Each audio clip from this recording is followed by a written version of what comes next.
Hi, my name is Tyrone Chambers II. I'm from New Orleans, Louisiana, and I'm an opera singer. I'm an artist. I'd always sung. I grew up in church singing in the choir. I sang in concert choir and gospel choir in middle school and in high school. And in New Orleans, I also sang in a children's choir. The Salyer School Children's Choir was a part of New Orleans Society of Musicians Incorporated. From about 12 years old up, I would spend Saturday afternoons in choir rehearsals, and we would perform around New Orleans. So I got like my first real taste of that choral tradition. And then when I went to college, I just decided to be a music major. Once I realized from seeing my professors, it was like, okay, I can be a singer, and a professional one. New Orleans is shaped by so much. Creole means native to the place, and there's so much going on in New Orleans historically, and I think all of that music is in us. I sing gospel, I sing jazz, I sing musical theater. I've done things with Sunpai Barnes, with him on the harmonica, singing while people are playing banjo. So all of that Zydeco, blues, it's all there. There's so much to see around here. So I'm here in Chicago performing with Chicago Opera Theater.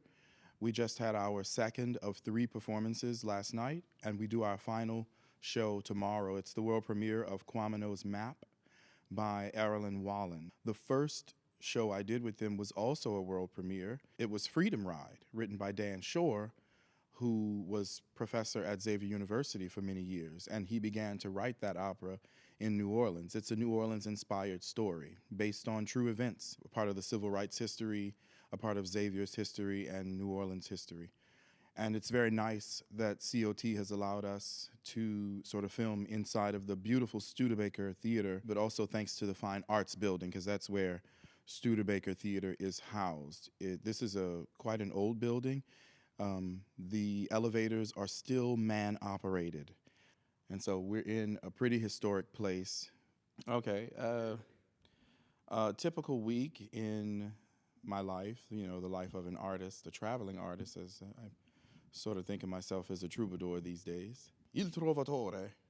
But for instance, for the 4 or 5 weeks that I've been here in Chicago, it's been rehearsals, rehearsals, rehearsals, and then a 90-minute performance, and it's all done. Pack up, moving on to the next thing. This next month coming up will sort of be spent in and out of a suitcase, because I'll go home Monday and I perform at Jazz Fest, and then right after that, Jazz Fest is May 5th, and then right after that, on the 10th, I fly to New York. I do a concert 2 days later. Then I come back to New Orleans and do more performing with Opera Creole. I'll have some voice lessons. So it's this combination of working and maintaining, doing gigs, but also trying to get to the next place. Primarily in Germany, I do 2 things. I sing as a freelance artist with Opera Etc. I also sing a little bit in Frankfurt at the Papageno Musiktheater. But I also teach English. Teaching English is a very easy first step for an American or a native English speaker in Germany, because that's a job that nobody else can do. So that's most of the time in Germany, particularly in the summers, I'm teaching English, and in the fall and the spring and all the other time, I'm just kind of doing my gigs or trying to get more gigs, auditioning for agents, auditioning for houses and stuff like that. I love to travel.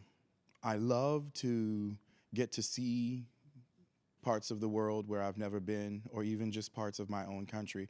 I have loved being in Chicago. And if I'm to give my all to this career that isn't the most lucrative, then I think the least the universe can give me is traveling on someone else's dime. I think I heard Leontine Price say, it's like you can do nothing more fully with your voice and body than to sing opera. It requires it. It requires all of you. It allows for a kind of depth of emotionality for both the singer and the listener. Opera's about love and rejection and betrayal and hope. Opera really has the power to play that role of opening people up. I envision opera going through a great evolution. It's already begun. It happens with cultures, it happens with language. As Black Lives Matter moves forward, as white people, I think, the ambassadors of power and the gatekeepers to institutions and structures, as they begin to awaken and bring more in, then I think what is thought of as operatic will inevitably change. And new people, hopefully, will continue to come into the art form and become people who have a say. I guess if I have any advice to give, it's probably what I'm telling myself, and that is to keep going, to keep trying. If you feel like you have something to say, then try as hard as you can to believe in that, you know, and surround yourself with people who also believe in what you have to offer. Go to opera, support your local artists. Come and see me perform May 26th and 27th and 28th at the Marigny Opera House with Opera Creole at our first annual La Fête Creole.